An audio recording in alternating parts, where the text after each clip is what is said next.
ask Ernest Haddad if he would just give us a little bit of an overview. I don't have a report to make on the subject. I just mentioned to Cheryl that I was concerned about the fact that the city is concreting over sidewalks that have up until now been brick.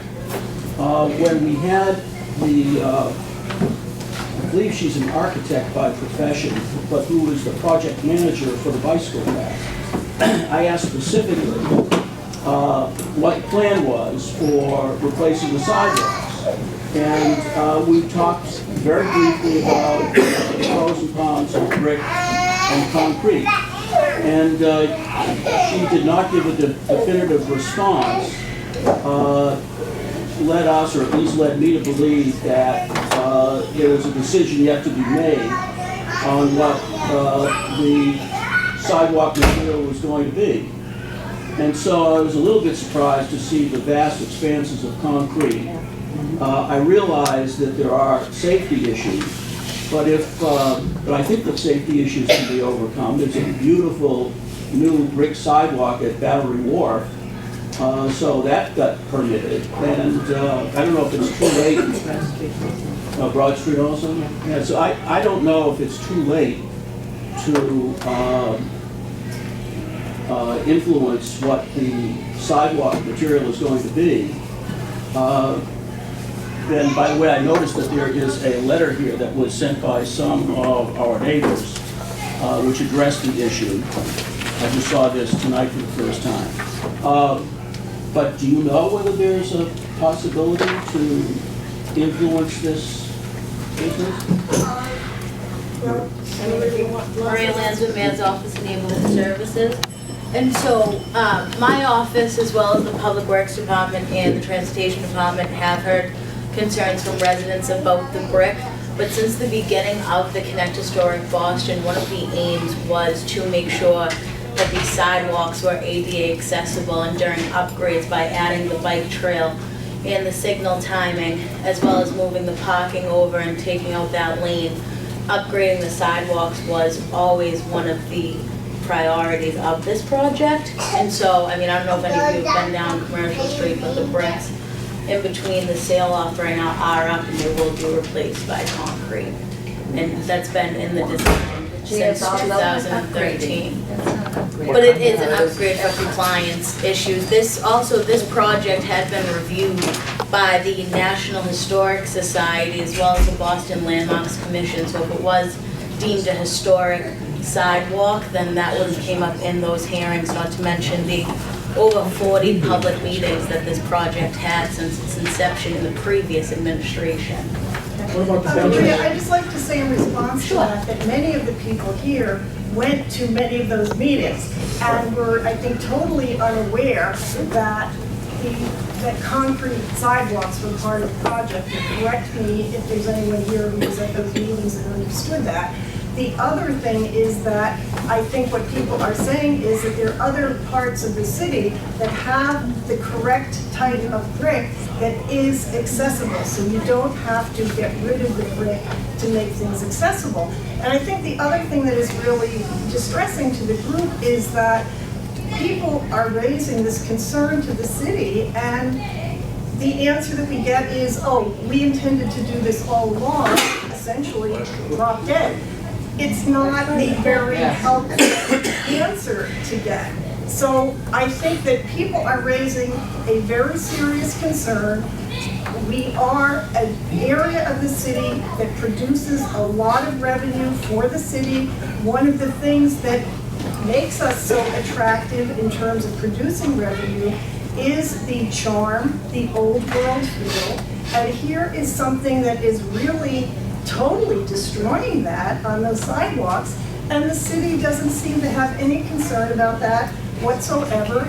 And it's not, I'm not saying it's your fault, but it's just not helpful to have somebody just come in and say, we always plan to do this, that's the end of the story, okay? So I think if there's anyone here, I personally was not aware of this, I did not attend those meetings, many people here did, but if anyone has suggestions as to perhaps what we should be doing in some organized way, perhaps we could, talk about it after the meeting and just kind of get something going. But this is a big issue and people are very distressed about it. No, I understand that, Mary, too, but I mean, the project is 75% complete at this point. Well, we are now, please. What it was gonna be like, an upgrade, you can't to go from brick to concrete and say. For an ADA upgrade, that's what the American Disabilities Act. But you can use it pay for put around government center. In pay, but you don't have to use cement. Right, I mean, it can be done, and we weren't told. It's always been. But you know, what happens if you had tried to do that up on Beacon Hill? Well, Beacon Hill is a registered landmark district. And we're just aware, I mean, we're just. No, but this went through the national. No, but you can still try to make the neighborhood look as it did. Yeah, this unfortunately is not really on the agenda tonight, but I think that perhaps our city representatives can see that this is a very concerning issue. I think we need some better response from the city than to say, we plan to do this, and that's the end of the story. So I think that we perhaps need to and perhaps a group could get together afterwards, just discuss possible ways of working through this issue with the city. Well, can we ask Maria about how we can change this? Well, I think we're for Maria, and again, to some extent, it's probably not fair to Maria because I don't think Maria is in a position to say how we can change it. But I think that, in fact, if people really want to organize around this issue, perhaps we could have some impact. But people have organized around this. Kathy wrote a letter. A lot of trustees and condominiums signed the letter. We sent it to the mayor and to Maria, among others, and there are bulldozers out there removing the bricks without any response to the letter. So, I mean, it isn't that hard. It's not that hard to put the bricks over the concrete. We've been emailing about this since February and March, because I know Sal's on an email trail, and I think you might be too. I'm on the email trail. Yeah, and Kate Smith was too, and we were supposed to get a response, and they just got it the other day. Okay, we've been working on it. It's not something that we've just been sitting on. She You just know said that, that Cheryl. I know, but she just said that it was always going to be cement.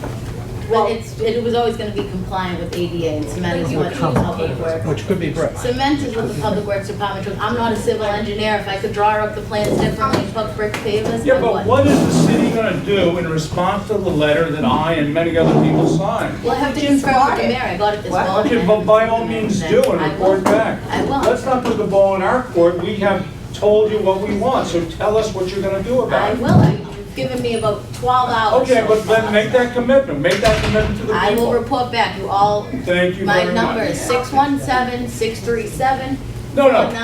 What I'm saying is, don't make us call you. No, I'm not. I'm tell saying us you know what's how going to on. reach me, and as soon as I get an update, I will let you know. Okay, good, but that shouldn't require us to call you. That should require you to call us. Well, I just scheduled Council Martinez office. We just got the letter today, and Council Martinez spoke with Maria.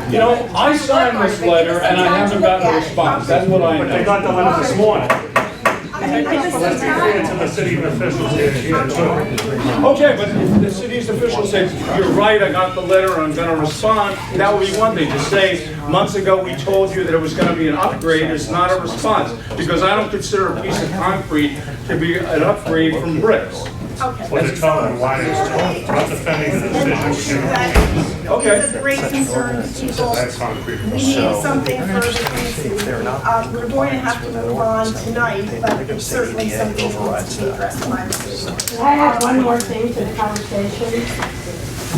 I live in Lewis Wharf. I park in the underground lot near Starbucks. 2 cars can no longer go in and go out at the same time. So whoever planned the distance of the entry to various locations, in my opinion, screwed up. Okay, and also I just want to call to everyone's attention that Matt Conti has just posted a piece on this, which I think is very helpful, and also his piece has been picked up by Universal Hub. So this is getting some attention. Maybe the city will realize that they need to respond in some reasonable way. So, but. Mary, I did respond, though. You can't say that I did not come here and respond. Well, I think people. Whether you don't like the answer or not, though, I did Well- respond to your concern. And yeah.